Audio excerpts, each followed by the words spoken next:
हर हर महादेव दोस्तों। आशा है आप सब बहुत अच्छे होंगे। आप सबका स्वागत है।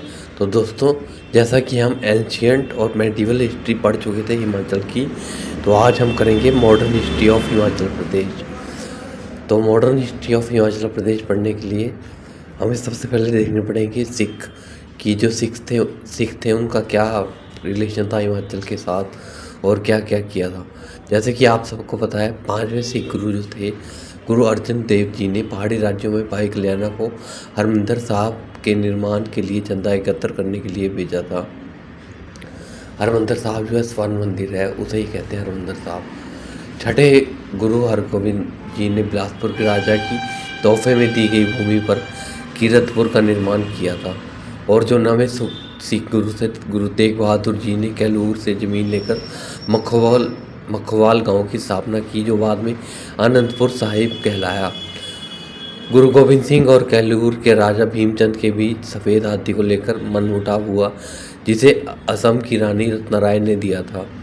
1686 में बघानी साहब का युद्ध लड़ा गया। गुरु गोविंद सिंह और कैलूर के राजा भीमचंद इंदौर के राजा हरिचंद के बीच हुआ, जिसमें गुरु गोविंद सिंह विजय रहे। इस युद्ध में क्या हुआ था कि जो गुरु गोविंद सिंह के बांध से इंदौर के जो राजा हरिचंद थे, उनकी मृत्यु हो गई थी। और बाद में गुरु गोविंद सिंह जी ने जो ज़मीन थी उनके रिश्तेदारों को दे दी थी वापस। और भीमचंद और गुरु गोविंद जी के भी रिलेशन भी अच्छे हो गए थे। तो ऐसा करके ये था। और गुरु गोविंद सिंह ने 5 वर्षों तक पांवटा साहिब में रहे और उन्होंने दशम ग्रंथ की स्थापना की। तो चलिए अब हम टोटल जो 10 गुरु हुए हैं सिख के, उनके बारे में जानते हैं। तो पहले सिख गुरु थे गुरु नानक देव जी। और जो गुरु नानक देव जी हैं, इन्होंने सिखिज़्म की स्थापना की थी। नेक्स्ट गुरु थे गुरु अंगद देव जी। गुरु अंगद देव जी ने गुरुमुखी लिपि की स्थापना की थी। ठीक है, पंजाबी भाषा जो है गुरुमुखी लिपि में लिखी गई है। थर्ड गुरु थे गुरु अमरदास। फोर्थ गुरु थे गुरु रामदास। गुरु रामदास जी ने अमृतसर शहर की स्थापना की। गुरु अर्जुन देव जी जो है, आपको पता है, इन्होंने स्वर्ण मंदिर की स्थापना की। और जो गुरु अर्जुन देव थे, इन्होंने जहांगीर के पुत्र खुसरो को शरण दी थी, जिससे कि जहांगीर ने इन्हें मृत्यु दे दी थी। हरगोविंद जी, इन्होंने अकाल तख्त की स्थापना की थी। नेक्स्ट गुरु है गुरु हर राय। उससे नेक्स्ट है गुरु हर किशन। और 9th गुरु है गुरु तेग बहादुर। गुरु तेग बहादुर जो है, ये औरंगजेब के समय में थे। जैसा कि उस समय औरंगजेब बहुत से लोगों का धर्म परिवर्तन करवा रहा था, इसने गुरु तेग बहादुर जी को बहुत यातनाएं दी कि अपना धर्म परिवर्तन कर लीजिए।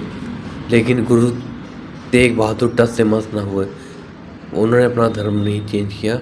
वह औरंगजेब ने इन्हें फांसी की सज़ा दे दी थी। नेक्स्ट गुरु थे गुरु गोविंद सिंह। गुरु गोविंद सिंह जो है, ये 10वें गुरु थे और आखिरी गुरु थे।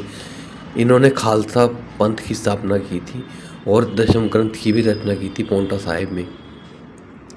तो चलिए दोस्तों, अब आपको मैं बताता हूँ गोरखों के बारे में। जो गोरखा थे, जब औरंगजेब की मृत्यु हुई, उसके बाद मुग़लों का थोड़ा कम हो गया था वर्चस्व। तो उसके बाद घमंड चंद जो था, उसने पूरे कांगड़ा क्षेत्र पे कब्जा कर लिया था। लेकिन कांगड़ा किले पे वो नहीं कर पाया था अपना हक। उसके बाद संसार चंद II ने जयसिंह कन्हैया की सहायता से कांगड़ा किले पे अपना अधिकार जमा लिया था।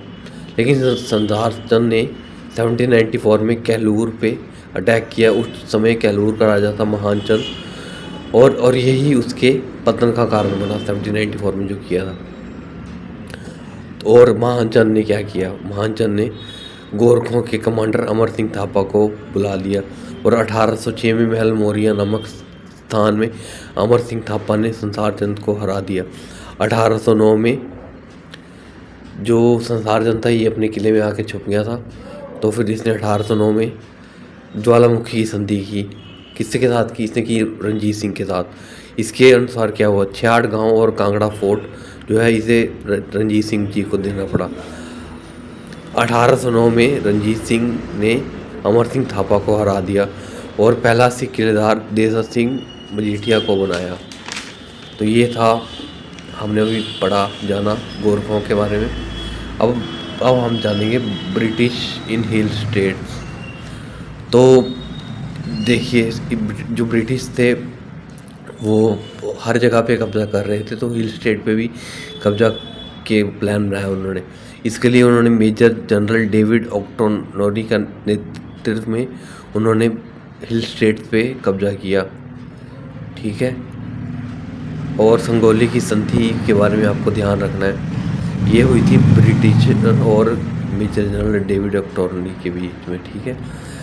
कि और उनका कौन था आपको ये ध्यान रखना है, राजगुरु गजराज मिश्रा नेपाल की तरफ से था।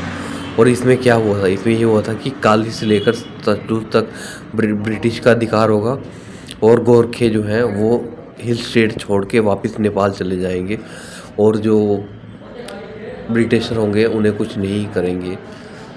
ये संधि हुई थी। अब हम देखते हैं प्रथम एंग्लो सिख युद्ध। प्रथम एंग्लो सिख युद्ध हुआ था 1845-46 में और उस समय भारत का गवर्नर जनरल था लॉर्ड हार्डिंग। और इसके अनुसार क्या हुआ था, इसके अनुसार हुआ था ट्रीटी ऑफ लाहौर।